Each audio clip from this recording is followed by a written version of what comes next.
Summer in Sunsetburg was a special time of year. Your usually sleepy town began to bustle. It was a popular tourist destination with people coming from all over to enjoy the beach, the weather, and the relaxation that came with both. The smell of the ocean, crisp and salty, hung in the air, bringing 3 whole months of school-less vacation with it. During the summer, your moms didn't like you to wander too far outside of your neighborhood, so you knew the area pretty well. That included the people. Families came and went from Sunsetburg, but they mostly stayed and did what your mom called putting down roots. They built businesses, they got to know each other, and they definitely said hello to the nice young kids who waved when passing their stores.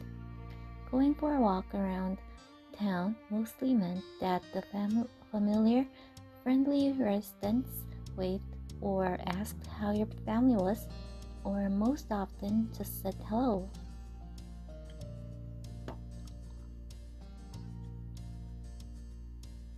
You ended up saying hi to a lot of different people since most of the tourists that came and went every summer were the same ones. But today, there was a man sitting on the curb outside your house. He was sitting with his head in his hands, his whole body slumped over, and you wondered if he was even a real person or a statue that had magically sprung up from the ground overnight. Whoever or whatever he was, you had never seen him before. One thing about knowing everyone in Sunsetburg was that people who you didn't recognize really stood out. It was rare for tourists to venture into the residential district, as your moms called it. So, for you, not knowing who a total stranger was set off a lot of red flags. Your moms had a talk with you and your big sister Lizzie about this kind of situation before.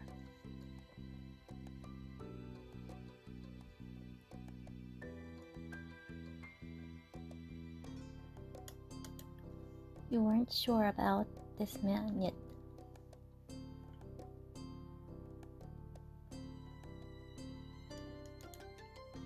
You slowed down, your eyes remaining fixed on the man. There was a split second where your eyes met and you knew he was aware he wasn't alone on the street anymore. Hey! You raised your eyebrow at the shout. Did he want something? Is that why he was here? The man stood up and started to make his way toward you.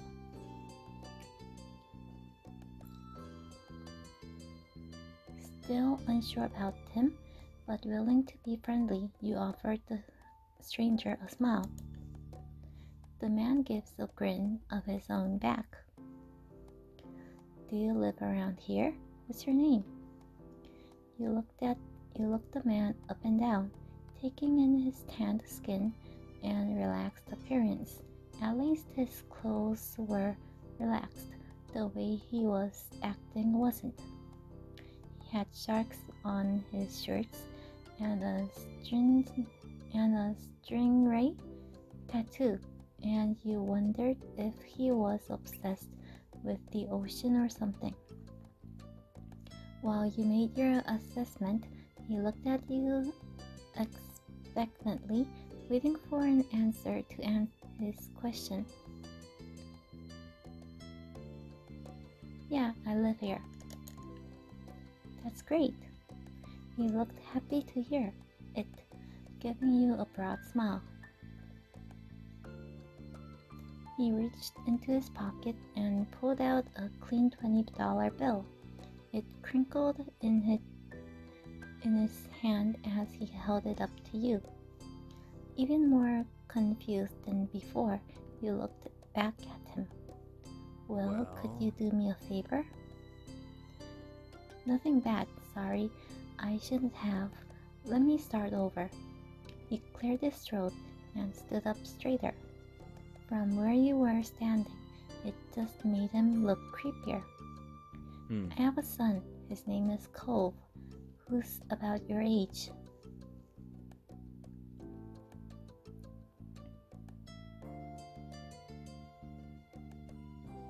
Cove, that seemed like a strange name for an actual living person to you. But definitely the kind of name someone like this guy would give their kid, who moved in across the street. See? He gestured toward the house that had been empty for a year, his watch catching the late afternoon sunlight and reflecting off the walls. The gigantic for sale sign was finally gone. You must be Faye Madison, right? I met your moms earlier and they told me you were 8, just like him. So he shook the $20 bill to bring it back to your attention, a hopeful smile tilting his lips at the corners. Can you try to be friends with the boy? Just give it a chance, and you can keep this. He's a good kid. You'll like him. do But you mind? you've gotta keep it a secret too, okay? It wouldn't be friendly to say his dad sent you.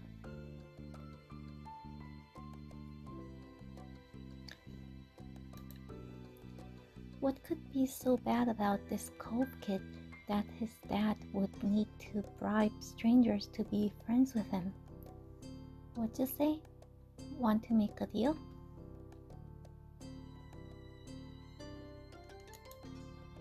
No thank you, sorry. He deflated enough to notice, but not completely. Are You sure? It wouldn't be so bad. Even if it's just for the summer, that'd be enough. That only made the sound more strange to you. Why does it lasting for the summer matter? When it was clear his initial strategy wasn't going to fly, he tucked the bill into a back pocket and changed the request. I get it. You don't have to. Would you be comfortable with he and I coming by for a normal visit? No money involved?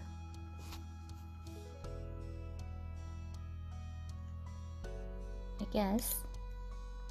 His smile got bigger again. His eyes crinkled at the sides. I'll bring him by tomorrow. I wanted him to meet and greet with the neighbors today, but, well, I don't know where he's gotten off to. He laughed when he said that, but with the way his face looked, you thought he actually wanted to cry. If you see him, can you tell him to come on home? He's got a pink cast and glasses. You can't miss it. Okay. This definitely wasn't the normal way kids make friends. You knew that, but you were still going to help. The man smiled and reached out to pat you on the head, paused before doing so, then pulled his hand away instead. Your moms are already checking around for me. Such a thoughtful group. You are. Now I better go. Look too. Can't put everyone else to work while I keep sitting here. I thought he might come back, and that's not what's important. I have to go. Thanks again, Faye, so much. He jogged off down the street without another word. You decided to check the hills behind your house.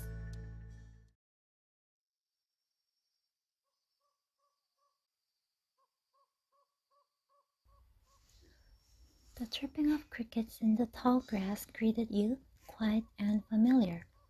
From the top of the hill, you could see the ocean. As you walked, you listened to the crash of the waves on the shore and the seagulls squawking as they settled down for the night.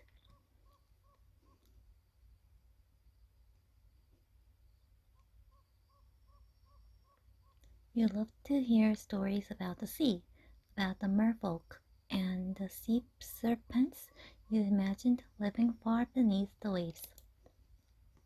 Sometimes you could almost convince yourself you had seen the flash of a shiny mermaid's tail in the distance.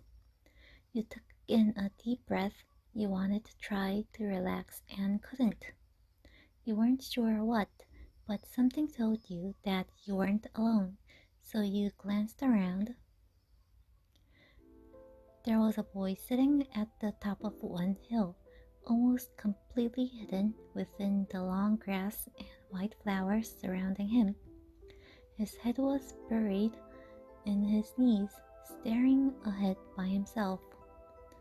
For whatever reason, probably just that he wasn't paying attention, he hadn't noticed you yet. You watched him a minute longer, feeling little bit like you didn't found feeling a little bit like you'd found a deer in the wild. Though didn't have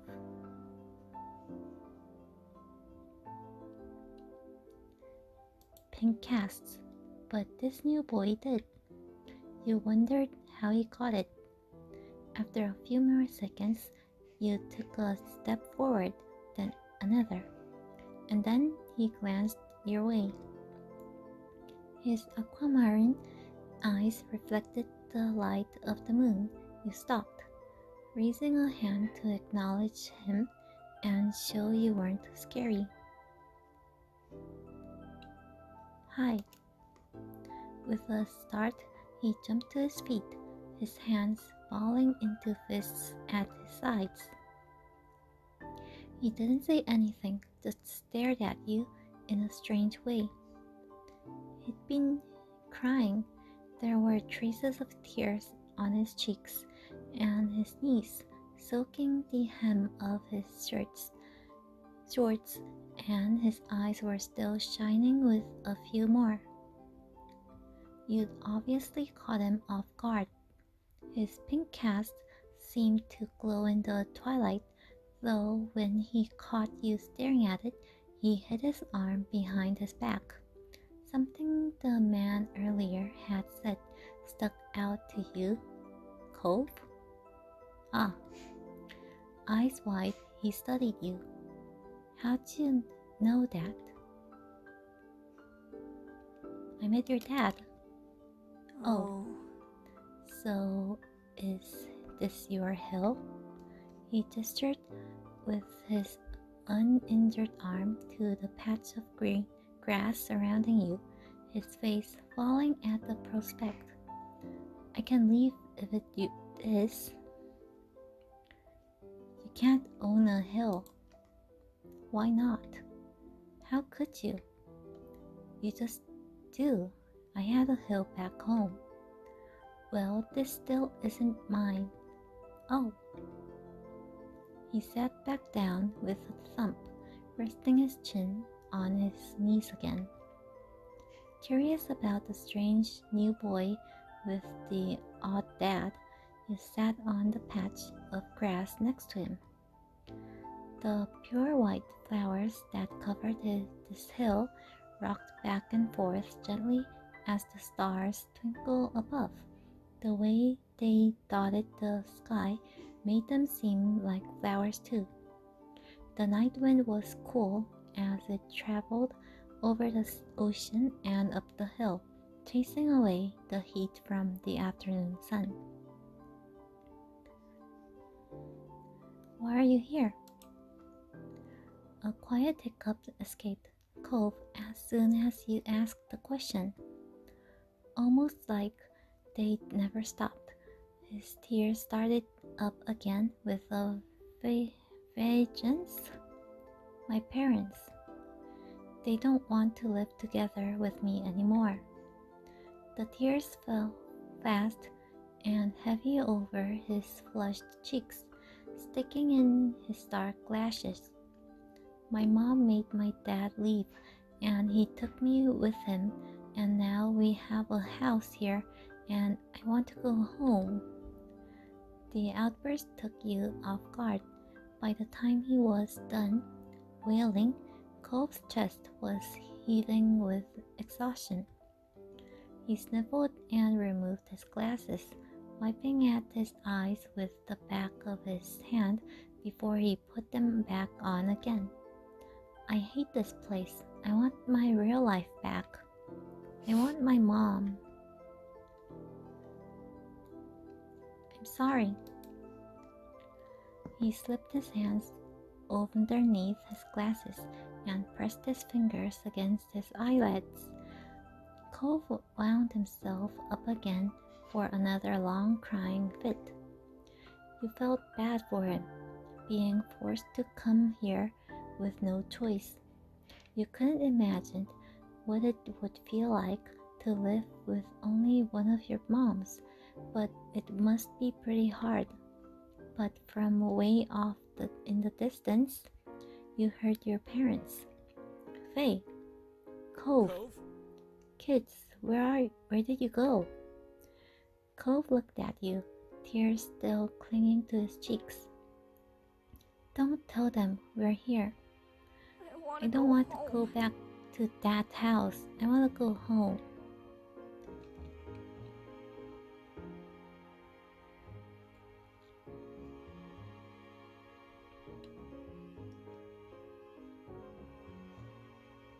Sorry, I have to.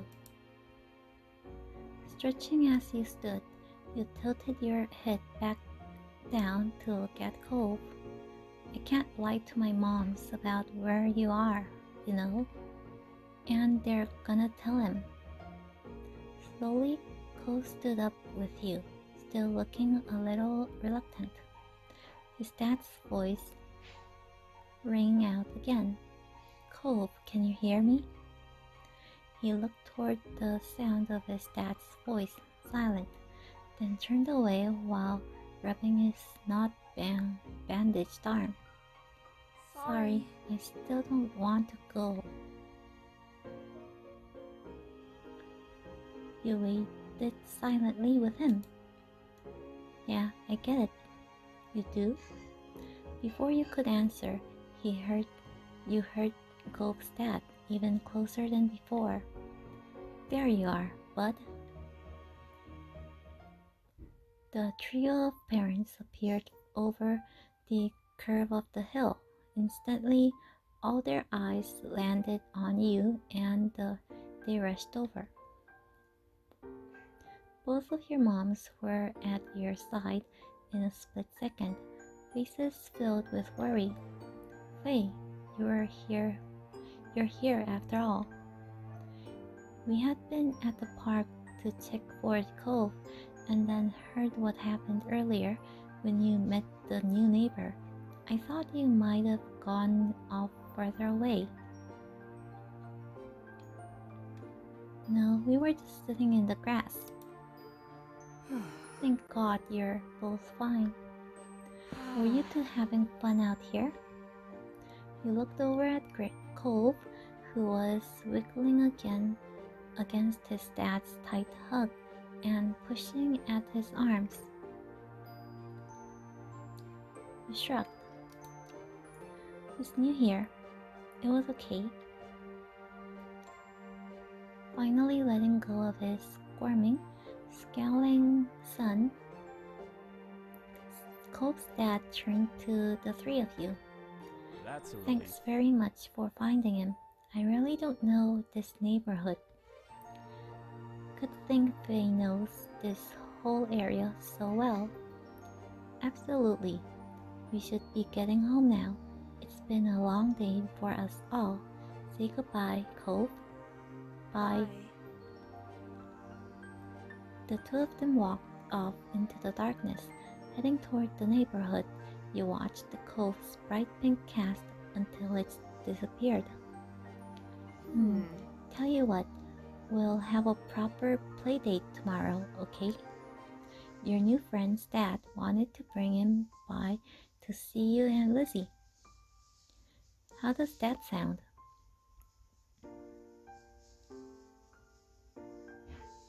Sure, can I show him my stuff? Of course. Then, okay.